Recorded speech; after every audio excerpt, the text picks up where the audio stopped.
Today we're going to talk about tariffs. What's going on, guys? My name is Andrew, and it seems like on social media, the only thing anybody is talking about today is tariffs and this escalating trade war between the US and Canada, US and Mexico, and everyone else that is being looped into it as well. And rightfully so, because the trade war with the US will actually affect everyone at a fundamental level. So with that being said, I want to dive a little deeper into this and explain everything you need to know about tariffs. I want to address some misconception, misinformation, and also what the likely implications are going to be if this trade war escalates further.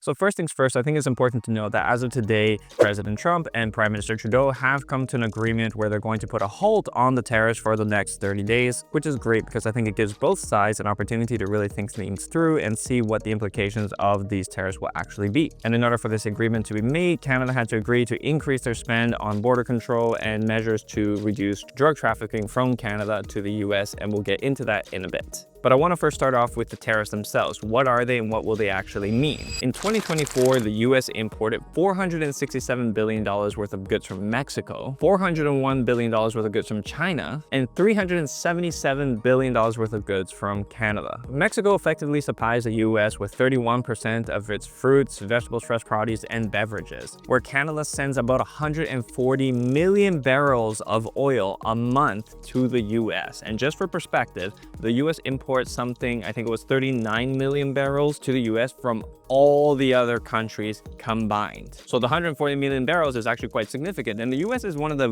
biggest consumers of oil and also one of the biggest manufacturers, but even then they don't actually produce as much as they need. So oil is a big piece of leverage for Canada. And that is also why the US decided that they only want to tariff oil 10%, because President Trump started talking about imposing a 25% tariff onto Canada, Mexico, and a 10% tariff onto China. And there's a reason why they want to do this, and that's largely because these are the three main trading partners that the US has, and there's an argument to be made that a lot of money is being left on the table. But between the US, Canada, and Mexico, there is a free trade agreement, so imposing such large tariffs onto these other countries kind of seems a little offhand, and there's a lot of questions as to whether or not this is even legal. But how will imposing 25% tariffs onto your neighboring countries actually strengthen your country? So one of the biggest misconceptions on social media that people have been talking about is who is actually paying for these tariffs? How do tariffs work? Because the way Trump has been spending this whole thing really makes it sound like he's going to tax foreign countries and they are going to pay the US for doing business with them. We will tariff and tax foreign countries. And it's going to make Americans very rich. They're going to be winning. They're going to get tired of winning. But it's not exactly like that. So if you haven't heard it already, the way tariffs work is this. If, let's say, Canada is exporting lumber to the US, because we do export quite a bit of lumber, and let's say that one batch of lumber costs $100. That $100 worth of lumber, when entering the US, is now going to have a 25% tax tacked onto that. But that 25% tax isn't paid by the Canadian company exporting it. It is paid by the US company importing it. So now that same batch of Canadian lumber being purchased for $100, it costs $100 in Canada, is now going to cost the US importer $125. But that $25 doesn't go to the Canadian company, it goes to the US government. So what does that mean for the US company? You see, in theory, and this is one of the ways that tariffs are used as a productive mechanism, is to protect local companies from foreign markets. So if Canada is a threatening foreign market and there is a US option for lumber available, that let's say in this example, that US lumber being produced and manufactured in the US costs $110 a batch, where the Canadian one costs $100, the Canadian option would have been cheaper and the US option would be less financially desirable. But by imposing a 25% tariff onto it, now the Canadian lumber costs $125, where the US lumber costs $110. The $110 option is more financially desirable. But this mainly works when you have apples to apples comparisons and where price is the main factor revolving around why a company is using this product. So what companies tend to do is they just tend to pay this tariff and flip that bill onto the consumer, because the company wants to make a profit, and if it's going to cost them 25% more to import this product, they're likely just going to pass those extra costs onto the consumer themselves. It works the same across many other things. Use real estate, for example. When the cost of housing goes up, interest rates rise, and properties are up for rent, builders flip those costs onto the buyers, and landlords flip those costs onto the tenants. So where a lot of US citizens are saying, yeah, let's do this, let's tariff the other countries, and a lot of Canadians are saying, oh, you know, our stuff is going to get more expensive because we're being tariffed, it's not actually working that way.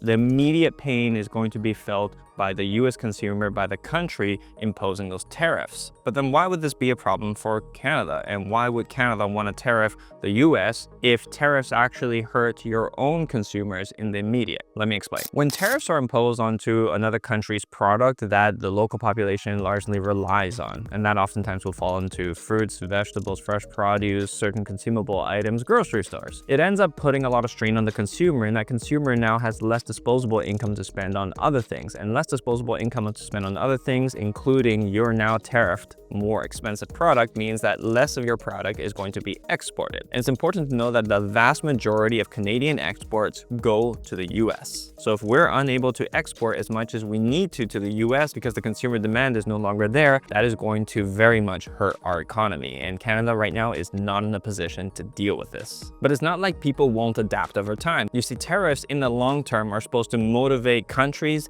and companies to adapt to the new situation and come up with new ways to solve the problem. And I know what Trump is thinking. Trump is thinking that any companies that are situated in Canada right now will now have to think about moving their infrastructure to the US in order to see this happen. But are they likely to do that? Economists have studied this for a long period of time, the effects of tariffs. And tariffs back in the day, like the 1800s, were used to bring wealth into the country. And some of these mechanisms were there before a lot of the income tax rules were even in place. But today, what economists have found is that tariffs are actually inflationary. What does that mean? A good recent example to lean on is the imposition of tariffs onto products like washing machines. The US imposed tariffs onto washing machines that were coming in from other countries, and that should have, in theory, helped to bolster sales of local companies like Maytag and other American manufacturers. But here's what actually happened. After imposing a tariff onto foreign brands sending over washing machines, it wasn't just that those washing machines became more expensive, even American washing machines became more expensive, because when companies have an opportunity to make money, why wouldn't they?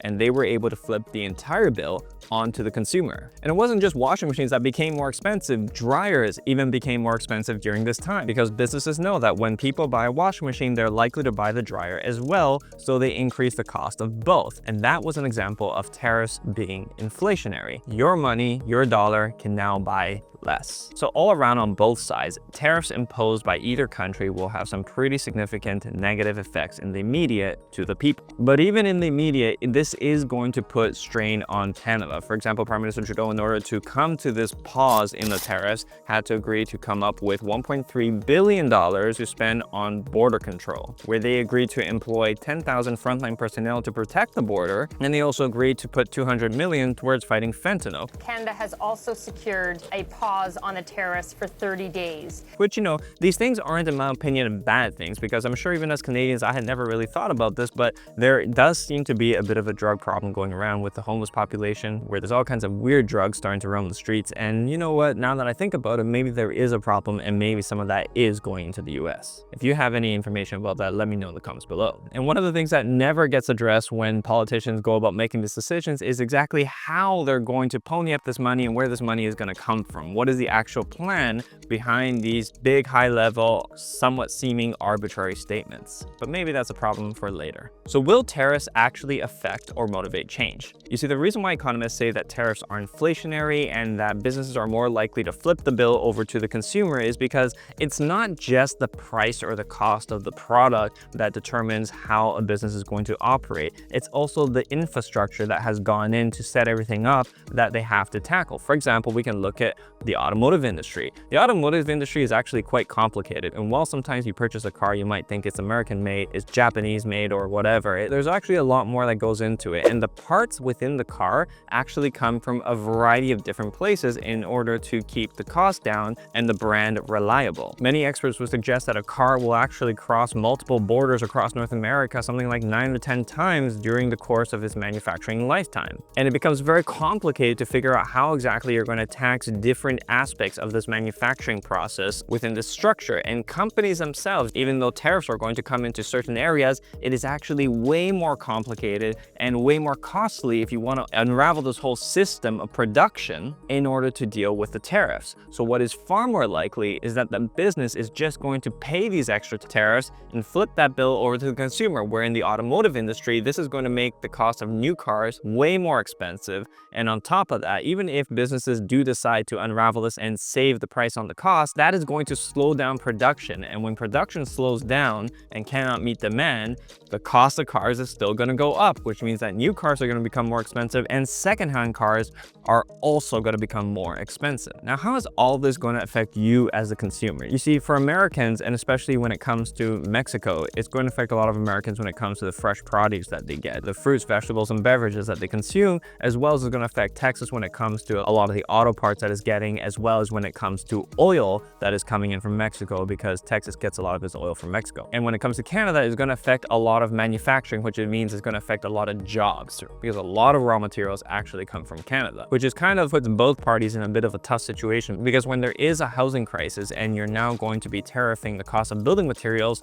cost of housing is also going to become more expensive. But I think where people are going to feel this the most is with things like gas, food, and work. Work is actually a big thing, because a lot of people are going to get laid off as a result of businesses needing to close because exports are no longer as high, which will mean there's going to be a lot of restructuring, but it can effectively be quite painful for a lot of people. We have about 325,000 truckers in Canada, out of which about 120,000 cross the border every week. If exports are taxed and trade goes down, that's going to mean a lot of layoffs in the trucking industry. The proportionate number to U.S. truckers for 120,000 is 40,000 U.S. truckers cross the border as well. So in Canada, there's a lot of products that we buy every day from the grocery stores that we're also going to see become more expensive. And if you're somebody that shops at places like Costco, if you actually look at the labels in Costco, very little of their fresh produce products actually comes from Canada.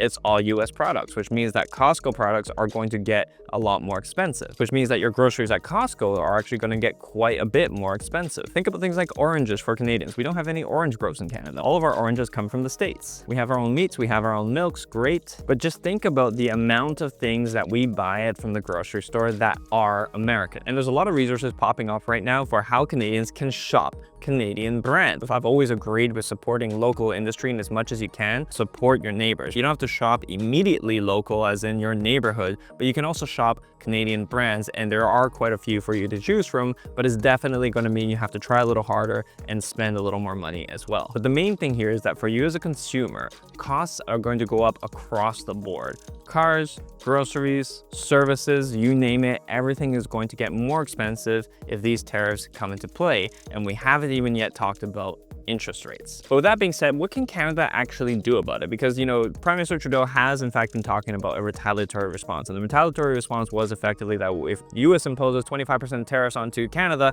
Canada is going to impose 25% tariffs onto the US. Canada will be responding with 25% tariffs. And while that may sound, you know, tit for tat, it really actually isn't. And that has to do with the differing magnitudes of economies. The US has a much more mature and stronger economy than Canada has, where in recent years, the Canadian economy has either been declining or stagnating, where our US neighbors have actually been getting stronger. So we are not in a position to handle the storm right now, and the US knows that. What this ultimately means is that the US can take a lot more punches, and they can take them for longer than Canada can. Because where Canada exports the vast majority of its products to the US doesn't export nearly as much proportionately to Canada. So when the US imposes tariffs onto Canada, it has a much greater effect than if Canada imposes tariffs onto the US. And on top of that, we have also the negotiating factor, where when Prime Minister Trudeau said we're going to impose tariffs onto the US, President Trump just said, well, if you do that, we're going to increase our tariffs even more. And he knows that that would actually be very devastating to Canada at large. But I don't actually think that is the goal here. The goal isn't to just devastate your neighbors. The goal is to be able to get something that you actually want. And Trump is a pretty good negotiator. So personally, I think with the current leadership, we're in a bit of a tough spot. I really hope he manages to pull things through. You see, if we did really want to impact the Americans in the same way that their actions would impact us, we'd have to go a lot stronger with our retaliatory response. And a lot of people have joked about a few things. Like Canada, like Ontario specifically actually supplies 1.5 million American homes with electricity. And because we supply the US with a lot of oil, some people have even suggested we don't even need to reduce the amount of oil that we sell to the US, we can just cut it off completely. And while a lot of these ideas do sound maybe kind of amusing on one end, right? Like shutting off electricity during the Super Bowl, that will piss a lot of people off, or cutting off oil completely. Some of these actions, ironically, will also negatively impact us. Like one of the things that I found really ironic was the fact that if we cut off oil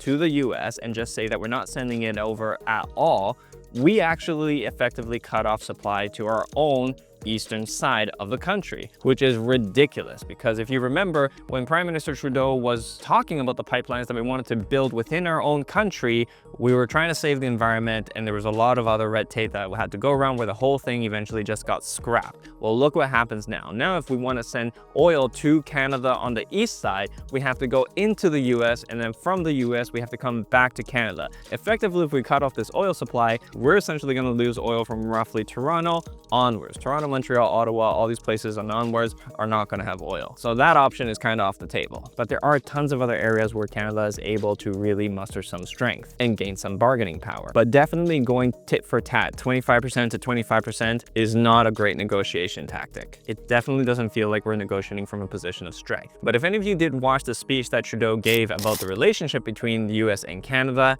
it was actually quite good. So I do think that appealing to the people of the United States was a great way to go. So I'm very happy that that went out, because there's enough people that are going to realize that these decisions are going to have very immediate negative impact on the US consumer, and they definitely don't want that. So we'll see what happens. But now I want to bring everything together with what we just said and talk a little bit about interest rates, real estate, and the Bank of Canada. What are the implications here? The Bank of Canada recently did put through a 0.25% rate cut, and that was also good for people who are either looking to borrow or currently own real estate that either mortgages are coming up for renewal or they have a variable rate. But as we talked about, tariffs are inflationary, and the disposition of the Bank of Canada is to control inflation. Now, if inflation is going up, we've already seen that the Bank of Canada's disposition is to raise interest rates, and it's because as inflation happens and our buying power becomes smaller, as you start to need more of the Canadian dollar to buy goods or products, Bank of Canada wants to control that. And so if the Canadian dollar's buying power becomes quite weak with inflation, it means that real estate, which is a fixed product, a primary staple that people need, it's going to go up in price. And raising interest rates is a way to keep that cost down, and it keeps everything controlled. But we raised the interest rates quite a bit already, and right now the trajectory and the direction has been to lower interest rates. So what is the Bank of Canada going to actually do? When it is intrinsic factors that the country is contending with, Bank of Canada will do exactly what it did. Raise interest rates when inflation is high, lower interest rates as inflation goes down. But when it's extrinsic factors that are playing into where our economy is being weakened by other factors coming in, it doesn't necessarily mean that the Bank of Canada should now increase interest rates, because this is a time where the economy needs to be stimulated. So there's a very strong argument suggesting that Bank of Canada is actually going to drop interest rates even more. A strong argument being made that this is the correct way to go, especially if we have to start restructuring how we do business, especially if we need new businesses to come about, where we need jobs to be created and we need certain essentials to be produced and sold in Canada.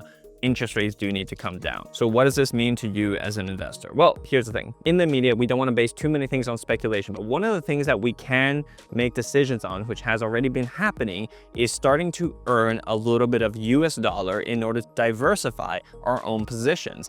And we've been talking about this for quite a while now, where we believe that if you are in real estate or you're somebody who's looking to get into real estate, shifting your efforts over from Canada into the US is a great option, because the US markets, where some are a little more volatile, they're not as consistent or as universally steady as Canadian markets, where when properties in Canada go up, they kind of all go up together, whereas properties in the US, they have very localized markets. But by investing into certain US markets, you're now able to start earning earning US dollar, where our Canadian dollar respectively has been losing value relative to the US dollar. The inflationary effects of it are making the buying power even less. And our taxes are also quite high. So when you're working for the Canadian dollar, you're effectively earning at the higher tax bracket 65 cents on the dollar for every dollar that you earn because of the 45% tax bracket. So this is the time where you should start earning US dollars in real estate. We've been buying properties in the US now for the last 2 years, and we've accumulated 44 units that are now earning us US dollars in rents. And when we transfer that over into Canadian dollars, it is actually very comforting to have something like that, especially for your daily spend. So with that being said, I believe that now more than ever, it is very important to start earning USD if possible. And for those who are interested in real estate, who either are already in real estate or looking to get into real estate, the US real estate market is a great option for you to consider, especially now before it's too late. You don't know what's going to happen with Donald Trump in power, with tariffs being imposed, and with other laws and regulations and restrictions coming in. Right now, you as a Canadian can still buy US real estate. We've been doing this for over the last 2 years now. We've accumulated 44 units in the US, and we're very happy that we started when we did. And that doesn't mean that it's too late. Right now, you can still do this. And let me tell you, it is great to be diversifying and hedging against what is happening right now with the tariffs, with inflation, with everything. It's great to be earning some US dollar because we've seen the effects of everything that's been happening play in, and it's not very comfortable. It's actually quite painful from a consumer's perspective. Taxes are high. We're paying 45% tax on the money that we earn. There are tons of inflationary effects hurting our purchasing power with the Canadian dollar, and also the value of the Canadian dollar relative to the US dollar